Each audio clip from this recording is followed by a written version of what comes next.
and welcome to all our viewers in Nigeria and around the world to Business Points on Global Television, where we x-ray Nigeria's economy, government policy, tech, and innovation. I am Queen Agaba. The federal government has adopted a virtual means of evacuation of crude oil that involves the utilization of barges and trucks for the transportation of crude from the point of production to injection storage points for eventual transportation to export terminals. It said the alternative crude oil evacuation systems was implemented to avoid production deferment, losses, and other undesirable consequences as a result of pipeline disruption and outrages. This is contained in a new presentation by the Nigerian Upstream Petroleum Regulatory Commission on stability in the Nigerian energy sector, integrated strategies for infrastructure, transportation, and security matters. Now, I am joined by my guest, who is an economic analyst, Samson Onwe. Many thanks for joining me on the program, as he will be discussing some of the issues and how feasible this new method of crude oil transportation is. Good morning, Samson. How are you doing? Can you hear me loud and yes, clear? Yes, I can hear you clearly. I can hear you clearly. It's great to have you on the program. Thank you so much. Thank you so much. Now, Nigeria loses trillions of naira to crude oil theft and pipeline vandalism annually, a development that made the government, consider virtual means of transporting the commodity. What do you make of this? Can you tell us? Because I know, aside from being an economic analyst, you've also been in the depot space. Can you make sense of, this development? Yeah, thank you once again for having me on the show this morning. Nigeria, just like it's a growing economy, and this topic is a very sensitive one. Just like that crude oil is one of the major exports of Nigeria at this point in time, and just like you rightly said, Nigeria lost trillions of dollars, trillions of naira to crude oil vandalism, and it's something that the federal government would have to pay close attention to for the economy to work, because it's really eating deep into the economy. Do you know what trillions of naira can do for the economy of Nigeria? Trillions of naira. It can buffer up the economy and then stabilize things at some point. So it's something that the federal government would have to look into it and then stop it. You understand? Because just like you said, they have to look for alternative means for them to be able to form this economic maintenance. It's very, very important, because we have so many problems in the country as of now, and then losing money to pipeline vandalism is not something that should be considered at this point in time.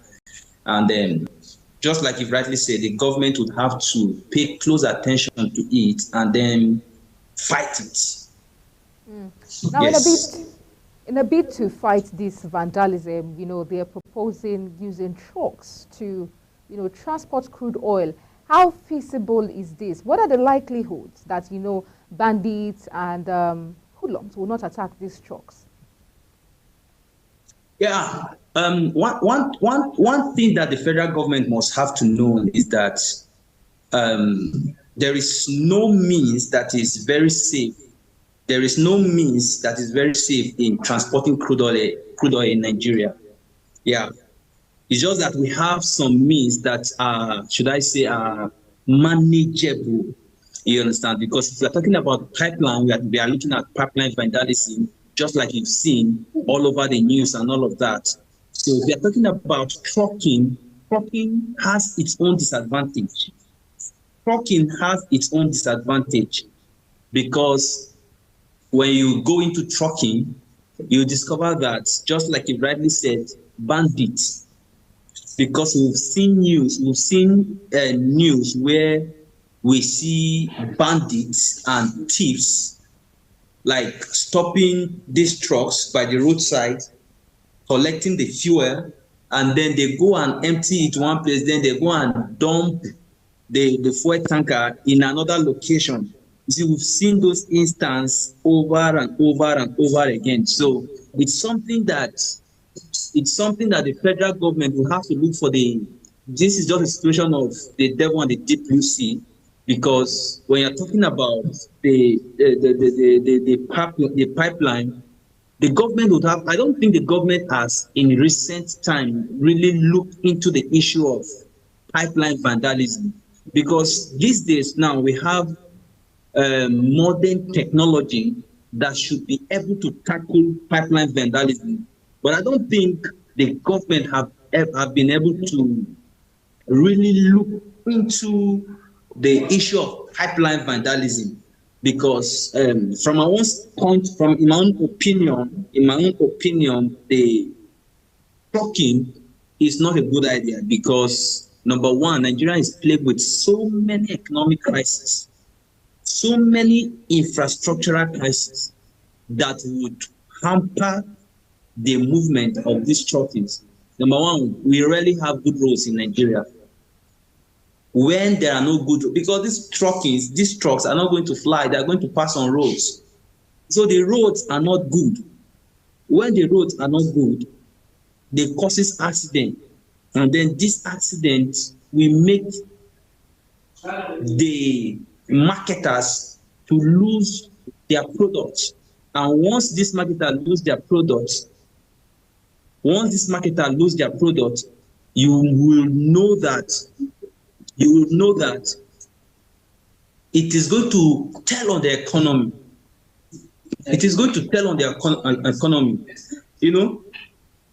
And then you see the issue of pipelines again, because just like I told you initially, it's just the case of the devil and the deep blue sea. Because in the last 5 years, according to Punch newspaper on the 17th of November 2023, 4.3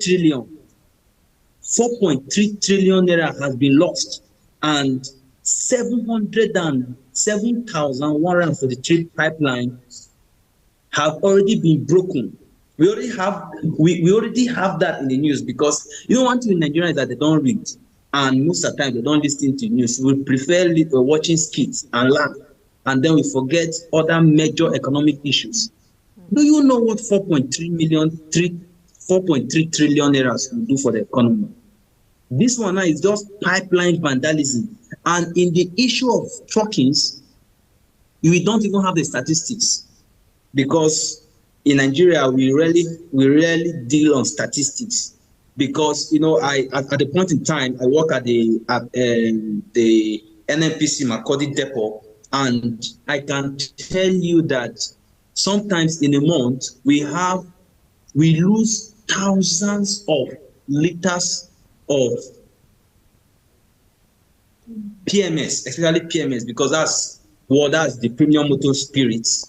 That's what they majorly the product that they majorly transport. They majorly yes, they bring in. So from my own opinion, my own honest opinion, I think the federal government would have to look into the pipeline, because trucking is going to be much of a burden to the federal government. It's going to be much of a burden. How many trucks do you think they can move in a day? When you check Nigeria statistics, you discover that we consume millions of liters of fuel, and then the highest number a particular truck can take is 45,000 liters. That's the highest and the safest. Though there are some trucks that take 65,000 liters, but that's not safe for the road. You understand? So 45,000 liters. So how many 45,000 liters of truck do you think they can import into, for example, a place like Abuja?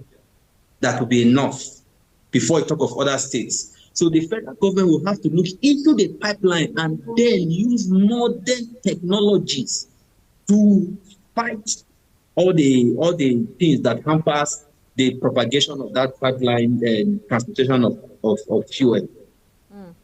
Now, Thank you, Queen. now mentioning technologies, like you said, there are technologies that the federal government can use in tackling pipeline vandalism. Can you take us into these technologies? Can you let us know about these technologies and how they can go about the vandalism? Yes. You know, we have camera surveillance, for instance. Just like you know, there is technological advancement by the day. You understand? We have camera surveillance, and that's one thing, because Nigeria is not the first country that is using pipeline and that will be using modern technology to checkmate vandalism. There are other nations that are doing this. So if they are able to relate with them, if they are able to talk with them, if they are able to now with them, this is a very possible something that can be achieved. You understand? Technology is advancing by the day. We have camera surveillance that they can use to checkmate these things. You understand? And I'm even sure, I'm even sure that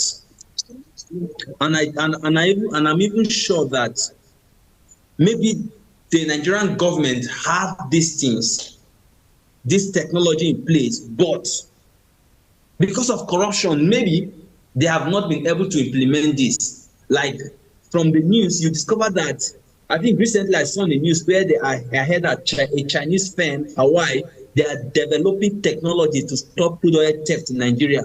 But up till now, we've not heard anything from them. You know, Nigeria have execution problems.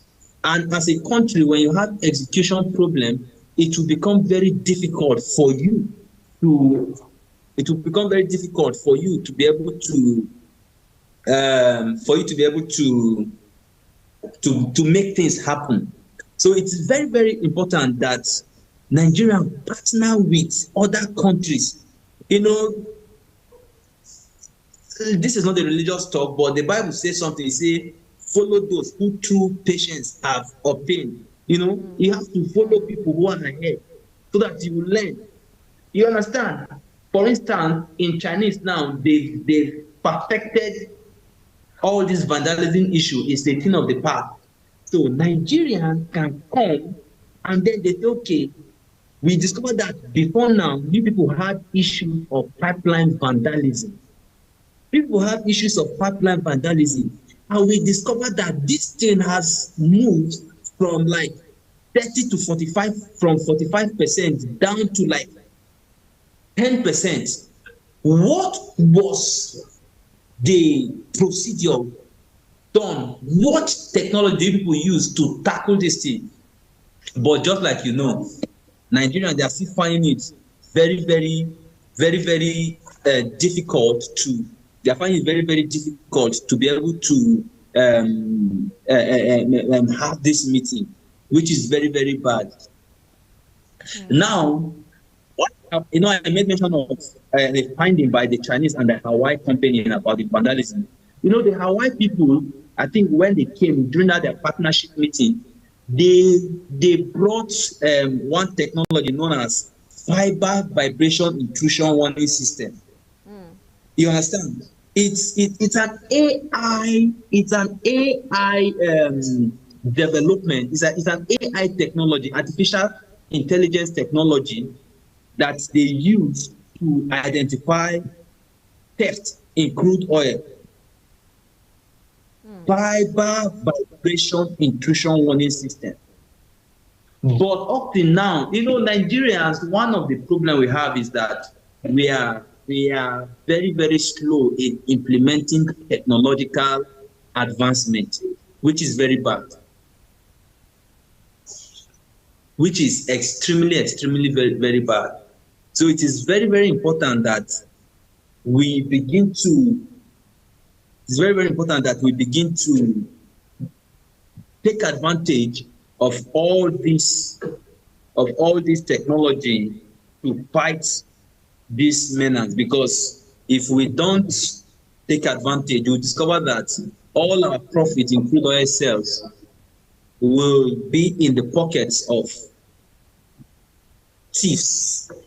That means Nigeria as a country will be working, but a very few will be benefiting from the resources of the whole nation, which is very, very bad, which is extremely, extremely, extremely bad.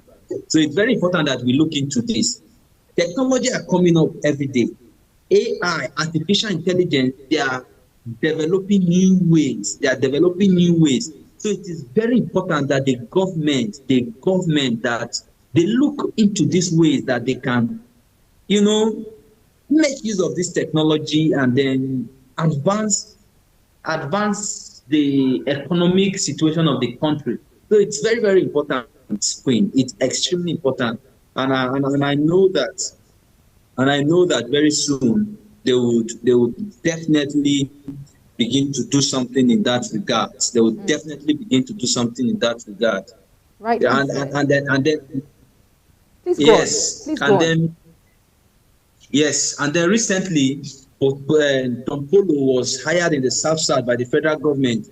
But what are the strategies using? They need to use technical means because they are wasting resources. Bogus projects, because after the Tom Polo that was hired in the South South to monitor pipeline, how many human resources do you think they can use to surveil the pipelines? How many human resources? These are bogus projects. These are white elephant projects that are yielding little or no result. So the federal government will have to rely on modern technology. It is very, very important so that we will not be working as giant of Africa, and then at the end of the day, we don't have anything to show for our work as a nation. Thank you, Queen. Thank you. Like you rightly said, the use of technology, AI, and surveillance cameras. Most critics, especially when it comes to issues around technology, have said that, are we ready? Is Nigeria ready as regards data? For example, we have to take, quite frankly, maybe we bring in the cameras, we bring in the surveillance cameras, the technology. Do we have accurate data? Can we track? For instance, NIN that is being linked with. A lot of people do not have NIN linked. A lot of these vandals, it will interest you to know, we don't have data of these people. What can we do? How, in terms of data and tracking? The cameras, the surveillance cameras captures these vandals, but how do we track them down? How do we get them? Yeah, thank you, Queen, for that question. You see, just like I've told you, one of the major problems that we have as Nigerians is the problem of execution.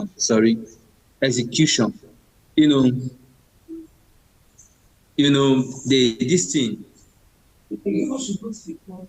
Readiness is finance. We have the money. You understand? Readiness is finance. We have the money. Then we use our ground forces to track violators. You understand? So it is extremely important that we as a country begin to adapt, and we begin to know that AI and all this artificial intelligence, they are here to help us. And thank you rightly say something, that the data and all of that. Most of the times, can I be truthful to you, it's not as if we don't have these data. It's not as if we don't know these violators and all of that. But Queen, you and I know that corruption has eaten deep into the hands of affairs in this country. And then where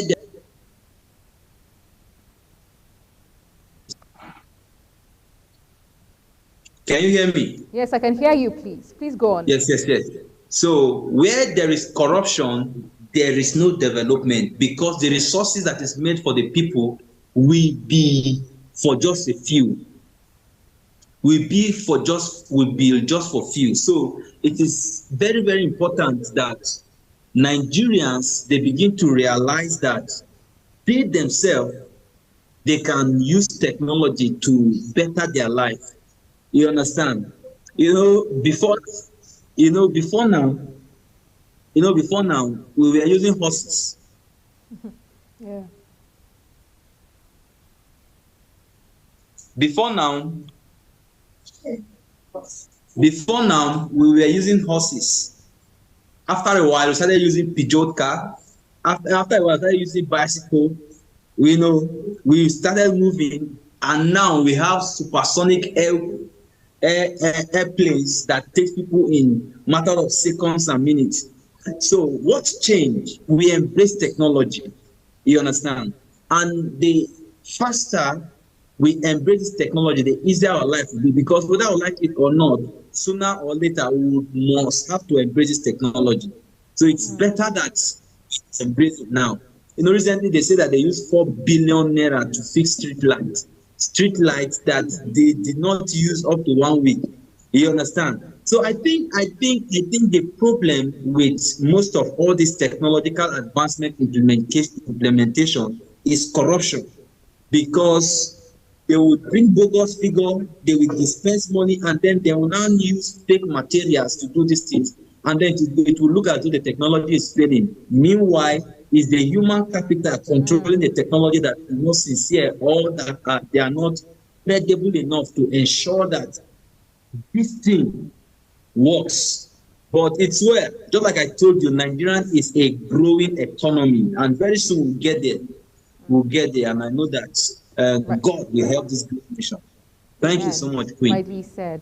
Very soon we'll get there. If you've just joined us, we have been speaking with Samson Onwe, who is an economic analyst, and we've been talking about the implications of using trucks to transport, crude oil. We'll take a quick break, and when we return, we'll move over to our next topic, which is food inflation and the impact on Nigerians. Please stay with us. We'll be right back.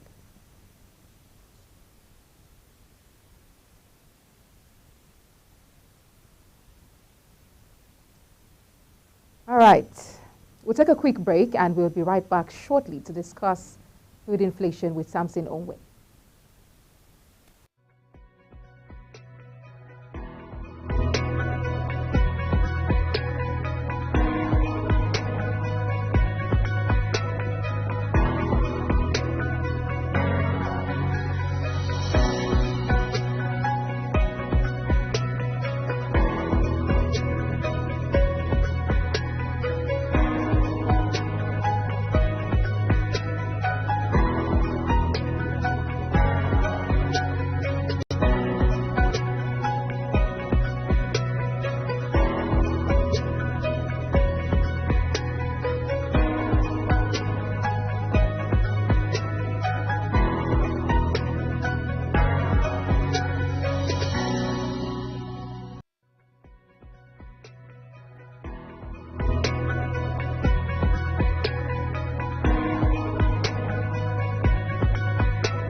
Many thanks for staying with us. Now, if you've just joined us, this is Business Point on Global Television, and we've just been speaking with Samson Owe, an economic analyst, on the implications of transporting crude oil via trucks.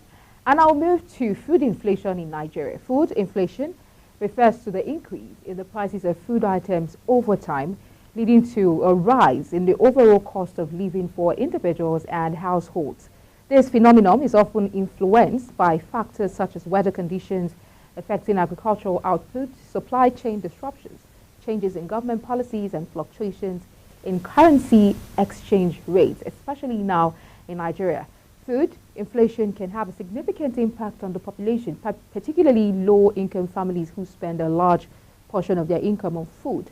Policymakers and stakeholders often seek to address food inflation through strategies such as promoting agricultural production, improving infrastructure, and implementing price stabilization measures.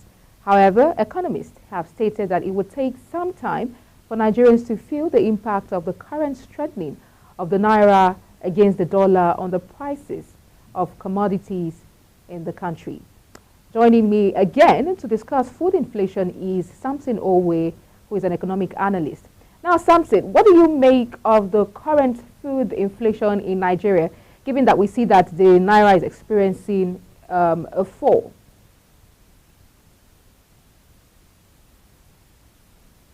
Can you hear me? Yes. Please, can you come in, please? What do you make of food inflation in Nigeria presently? What do you make? Okay. That's beautiful. Yeah. So,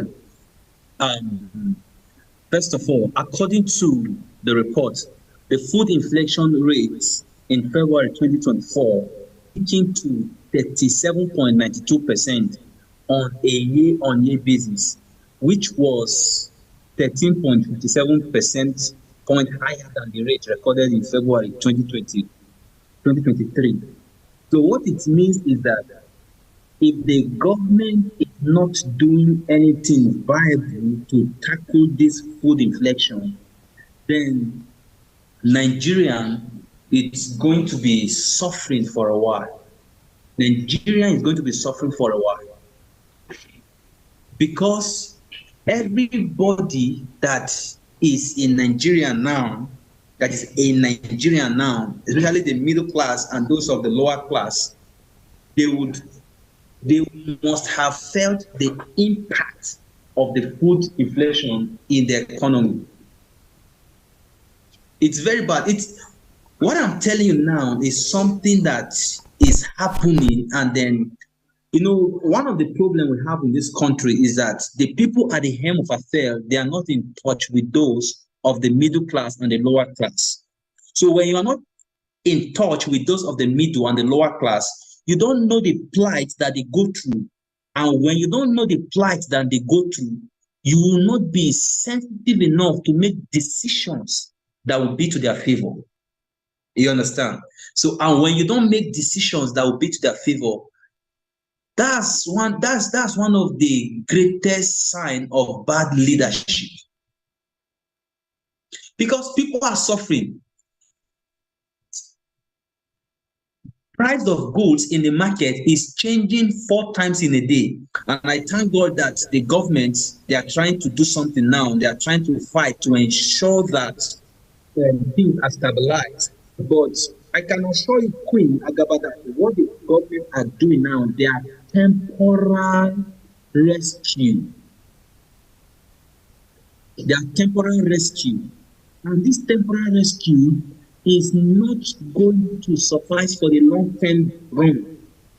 So, if the government knows what is good for them, they must of necessity begin to give incentive to encourage local production. That is one of the ways they can tackle this food inflation. Because I can tell you now that everything that the government is doing now to stabilize things at the market front is mechanical. And if it is mechanical,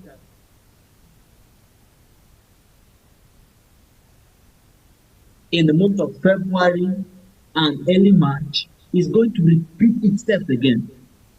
People are going to suffer. I tell you that you go to the market to buy something in the morning, you will find that the price is shooting 3 times in a day. Price changing 3 times in a day. You understand? Because subsidy has been removed across board and production cost is huge. It's very bad. It is very, very bad. And if you go to the market to buy things, like me, I help my wife sometimes to go to the market to buy things, and I can assure you that things are really happening in the market. And Queen Agaba, I know that you're a woman, you go to the market, and you can attest to the fact that things are really going on. Absolutely. You understand? Absolutely. This is what is smiling now. It's pain. Because at the point when you cry, you shout, and there is nothing else to do, you will laugh. You know, Nigeria, they say that we are used to suffering and smiling. You understand? So it's very, very important that the Nigerian government, they begin to help encouraging all of things are really happening in the country, and the country currently is in a mess if nothing is being done to rescue the country. You know, you made mention of dollar gaining against the naira against dollar, and I can tell you that that is temporal. That is temporal, because if you go to Nigeria, they are telling themselves that hold your dollar close, because they don't even believe in what the government is doing. Yes, because you know the government is trying to save face with temporary solution. Temporary solution is not what we need at this point in time. We need a really sustainable solution that will tackle food inflation. If not, what happened in Israel, that more than the situation in Nigeria now. Because now 247, you get this somebody billing, somebody having to pay one problem, and even yourself, you are overwhelmed with your problem. What do you do? So it's something that we are trusting God that God will have to help us. And you see, because Nigeria is sinking, any importation without local production is a crisis. The dollar will still rise because we are not producing anything that would need importation, that will need exportation. So that's just that for now, Queen.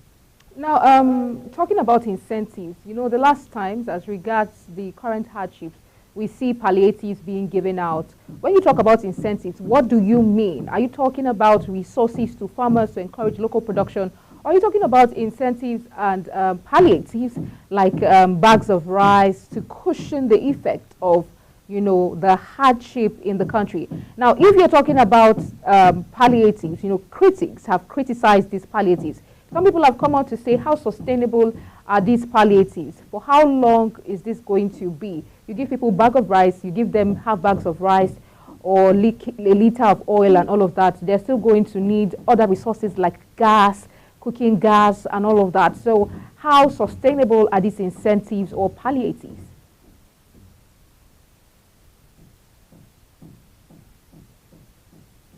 Can you hear me? Yes, Queen. Yeah, sorry. I was asking, how sustainable are incentives and palliatives? Or you can make clear what you mean by the incentives. Are you talking about resources to farmers to encourage local production? Yes, Queen. When I'm talking about incentive, I am not talking about the government giving the people a cup of rice and 2 Maggi, and that's what I'm talking about. I am talking about, number one, beefing up the security system, because Benue State, that is the food basket of the nation. By the time you go to Benue State, you know, when you go to Benue State, you discover that approximately 80% of the occupants are farmers, because Benue State have one of the most fertile land in Nigeria. So they are farmers. So, but because of the insecurity in the nation, the people cannot even go to farm. You understand? So when the people don't go to farm, what we are seeing is food crisis. You understand? When the people cannot go to the farm, we already have food crisis in view. So one of the incentives that the government can give to the people is security. At least when security is in place, the people can go to farm. And when the people go to farm, we would have food surplus. You know, the other time I was talking to somebody from Benue, and they are telling me that the price of food in Benue is almost the same with Abuja, which is something that has never been, because they import from Benue into Abuja, they export. And in recent time, we know that the price range are almost the same thing because of insecurity. And the government is even supposed to give cash and agro-based incentives to the farmer. You know, I think the government, they are trying to do that because of corruption. You know, corruption is eating deep into the system. So by the time the government release the money, the middle person between the government and the farmer will take roughly 50 to 60% of what is given to the farmer, the palliative that's given to the farmer. And then they will not give roughly they will not give something little, next to nothing to the farmer. And how do you think that the farmer will be able to use that to do whatever it is that they want to do? So the government should prioritize, and the government should make sure that if they are giving any incentive to the farmer, they have to check, make, and be sure that as it leaves the coffer of the government, it gets to the farmer. And you see, US is 70% privately owned. What the government does is to give incentive and regulate policies. If the government is giving a farmer, okay, or for instance, you are a farmer and you own 10 hectares of land, you understand, and you don't have money to cultivate this land, the government can come and say, okay, Queen, okay, I will see that you have 10 hectares of land and the land is not cultivated. So can we give you 1 billion naira for you to be able to cultivate this land? So when you cultivate the land and then the product comes out, the government will now regulate you and say, okay, these are the people that do this. This thing is going to be sold for a certain amount, you know. When you bring input, you can be involved in the decision-making process of how this food is being regulated in the marketplace. But in a place where the government does not support farmer, when the farmer comes, they will say this thing is 1 million, and then you know what I'm trying to say. So tax and all these things. So it's very, very important that the government looks critically into this incentive and palliative for farmers and agro-based product. Now, lastly, as regards the incentives, some farmers have decried that when government gives these incentives, I'm talking about resources, loans, and grants to farmers, they don't get to the people who are practical farmers. I mean, because of the middleman, syndrome there, these incentives, like some farmers have decried here on this platform, saying that they hear about these loans, they hear about the grants from federal government and relevant agencies trying to empower farmers. But these loans and grants don't get to those who are in the grassroots. How do we begin to bridge this gap to ensure that the little that is given out, it gets to practical farmers, those who are in the grassroots? Let the leadership be effective. Everything would work. Queen, if you are very, very observant, you'll discover that from the beginning of this discourse, I've been very, very emphatic on one sentence. Nigerians have execution problem, not implementing, not policy formulation, but execution problem. That is where we are having most of this problem. For instance, you are giving farmer 1 billion naira to help them as a palliative for agro to help them. You are giving, and then you are giving somebody that is not a worthy leader. They will use that money to buy jeep for themselves. Then they will now give farmers 10,000. What do you think 10,000 can do for a farmer? So when we don't have effective leadership, the people suffer. When there are no effective leadership, the people suffer. So that's why it is very, very important that the government would have to look into the people and find a way to halt all this excessive corruption in government parastatals and make sure that everything works fine for the people. Thank you very much, Mr. Samson Owe, for your time with us. It's been an absolute pleasure having you on the program. We hope that you would grace our platform again.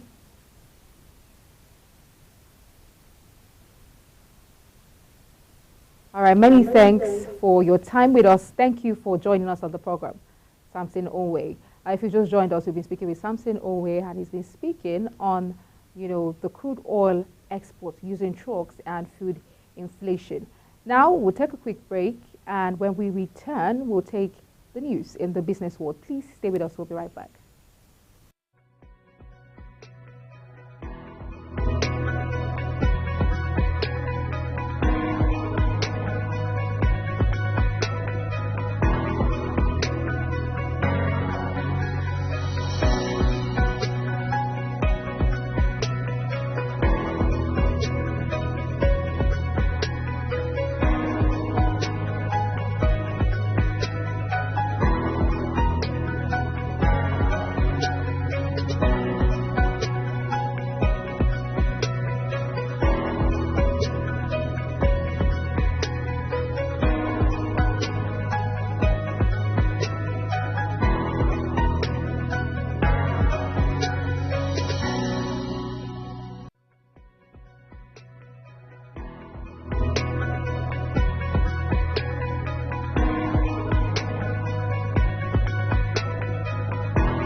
The Joint Task Force, JTF, in the Niger Delta Operations Delta Safe says its troops on Monday rescued 9 kidnapped victims abducted by armed gunmen on March 29th along the Ughelli-Patani axis of the East-West Road. Rear Admiral John Okeke, commander of the Joint Military Force deployed to Niger Delta, confirmed the development to the news agency of Nigeria on Monday night that 10 suspected kidnappers were arrested in the rescue of the victims, who included an NYSC member and a Navy rating. In continuation to ensure safety of lives and property in the Niger Delta region, the gallant troops of the Joint Task Force South-South Operation Delta Safe, comprising troops of Quick Response Force of Headquarters, OPDs, Land, Maritime, and Air Components, rescued 9 kidnapping victims on Monday, April 1st, 2024. Now, the Association of Bureau de Change Operators of Nigeria, APCON, has said that the recall of Bureau de Change Operators, BDCs, into the mainstream forex market is a major factor in the current stability being experienced with the exchange rate. This disclosure is contained in a statement released by the APCON president, Aminu Gwadabe, over the weekend, where he lauded the Central Bank of Nigeria, CBN Governor Olayemi Cardoso, for the decision. Gwadabe said aside from monetary policy tightening that led to increase in exchange rates, more investment in government instruments, and the declarance of $7 billion forex backlog forward commitments, the recall of the BDCs was also a significant move by the Apex Bank to boost dollar liquidity at the retail end of the forex market. The APCON president therefore expressed the association's gratitude to the Cardoso-led CBN and other related agencies for the recognition of BDCs as the third leg of the foreign exchange market and an effective exchange rate transmission mechanism in forex management. And that's it on Business Point from the nation's capital, Abuja. Don't forget, we're on StarTimes channel 276. Kindly follow us on all social media platforms using @Global TV, NG, and other handles now showing on your screen. I'm Queen Agaba. Thank you for watching, and see you again.